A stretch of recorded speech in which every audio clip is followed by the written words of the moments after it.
This is the LEGO Star Wars Republic Fighter Tank set 75342. It launched on the 26th of April 2022 and retailed for 40 Great British Pounds or 40 US dollars. Taking a look at the front of the box art, we can see some of the minifigures that this set includes, as well as the somewhat controversial Republic Fighter Tank build. Now that we've turned the box around again, we get a better look at some of those minifigures, especially like Clone Wars Mace Windu, as well as a look at the backside of the Republic Fighter Tank. Before we unbox this set, let's take a closer look at those minifigures. So the first minifigure in this set is that Clone Wars Mace Windu with the exclusive arm printing, as well as the 187th Legion Clone Commander, the two 187th Legion Clone Troopers, and your two regular B1 battle droids. Now, with all that said and done, let's actually take a look at the build itself. And here is the actual build completed. Now, overall aesthetically, this Republic Fighter Tank isn't too bad. Although it is a bit of a mismatch between the last two previous versions of the LEGO Republic Fighter Tanks in terms of design, it is still overall a good looking Republic Fighter Tank and is a must-have for any Clone Wars fans collection. When taking a look at the set from different angles, such as head-on, you can see how the main body of the actual fighter tank is a bit rigid and doesn't have as many angles as you'd expect a Star Wars ship to have, especially of the prequel Clone Wars era. Moving the ship to the side, you can see some of the nice angling and detailing on the actual side parts of the ship, more where the red brick is instead of the white, as well as some of that sticker detailing that LEGO have added in. One good thing about this LEGO set is its size, as it's not too small but not too big either, so it'd fit nicely in a diorama or a mock build, as the model itself scales pretty well with the minifigures that come in the set. Moving on from the overall aesthetics of the build, let's take a look at some of the play features that this LEGO set has to offer. Now, first of all is those two gun turrets on the right and left side of the cockpits. You've got two flip fire missiles underneath, as well as two long grey Technic pieces which are representing the actual turrets that would have been seen in the actual universe, as well as this front cockpit piece here which folds down to open a troop carrying bay where you can put a minifigure in. Turning the set round to the back,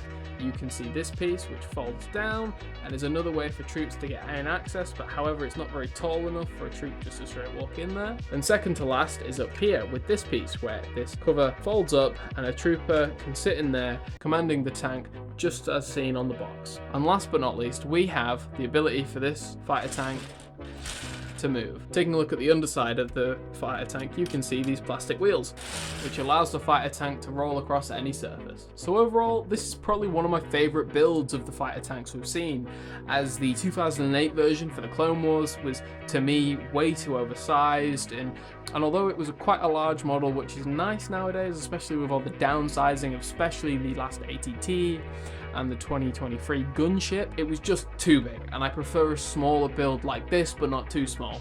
And just like I was saying, the 2018 version of this was way too small. It was just too downsized, just not substantial enough for a Republic Fighter Tank, where I feel this is one that meets in the middle and is a nice model for Star Wars LEGO sets and is just a good inclusion overall. So overall, I really like this fighter tank. I've just bought this second one because LEGO was running a deal on their website where I was able to get this for about £10, which is, you know, when they're retailing for 40 Great British Pounds, it's not too bad. So overall, if you haven't bought this LEGO set and if you're wanting just a fighter tank, not even thinking about the minifigures, I would highly recommend it because it's going to start to go on sale soon, especially nearing the end of the year as it's retiring. So if you haven't bought it already, I highly urge you to, because it's one of my favourite sets so far. Now that we've covered the actual build of the fighter tank, let's move on to those minifigures. Now, depending on how you actually specify LEGO Star Wars minifigures, some would say there's 6 minifigures, which I would. Some would say there's only 4. But in my opinion, there is 6 minifigures, and we're going to start and look at them that way. So in this set, you get that Clone Wars Mace Windu, and this is probably one of the best LEGO Star Wars Mace Windus we've ever seen, as he's got that frosted purple lightsaber, which is a massive upgrade against those translucent lightsabers that we used to have in the past, as well as he's got his regular torso printing, back printing, but one extra feature in this set, which has never really been seen before in most Jedi, or even Mace Windu for example, is the arm printing. Turning the minifigure around, we can see that he's actually got the Clone Wars armor arm printing, as we've seen many times from most of the Jedi in the early stages of the Clone Wars, and it's a really nice detail. It's also carried on around to the other side, and it's one of those few examples that shows us that the LEGO designers do actually care and they will go the extra mile to please fans. Next up, we have the 187th Legion Clone Commander, or as otherwise people like to call him, the 187th Airborne Trooper, but he is a commander officially on the LEGO box. Now this is a decent minifigure. He does come with that Airborne Trooper helmet, and he's got wonderful printing on both his torso, his legs and his back, but there is one problem with this minifigure, and that is the fact that he comes with a printed on waistcape. Now I'm not going to say anything about these printed waistcapes because this is something talked about in the LEGO community dime a dozen nowadays. You know, it's on every clone trooper that requires a cloth waistcape nowadays, and it's just such a mute point that, you know, most people aren't happy about it, and neither am I, but there's no point complaining about it and going on about it until the end of the day. But overall, this is a decent minifigure. I do like the way he looks. I love the purple colouring, and overall I'm glad to have this minifigure in my collection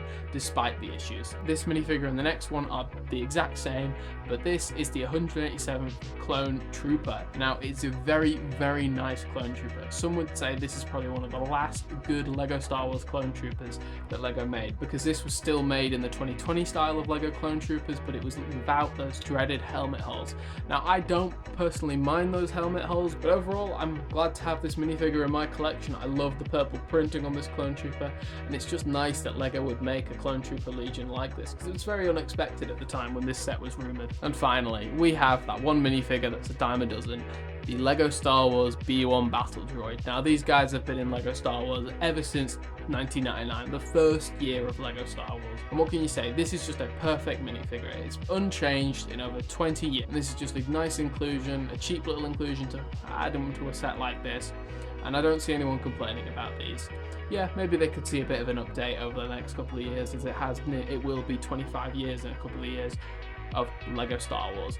But overall, this is a nice minifigure, and it's just a nice little inclusion. There are two of these in the set as well. So overall, that was my review of the LEGO Star Wars Republic Fighter Tank set 75342. Now, I really, really like this set. Despite the Republic Fighter Tank build being a little weird and not having the right proportions and having a mixed match design of both the Battlefront and the Clone Wars style fighter tanks. Overall, I still like the build, and the minifigures, although the actual Clone Legion is from Legends and not part of official canon, as we have actually seen the official canonized version of the 187th Legion in the Season 7 of the Clone Wars.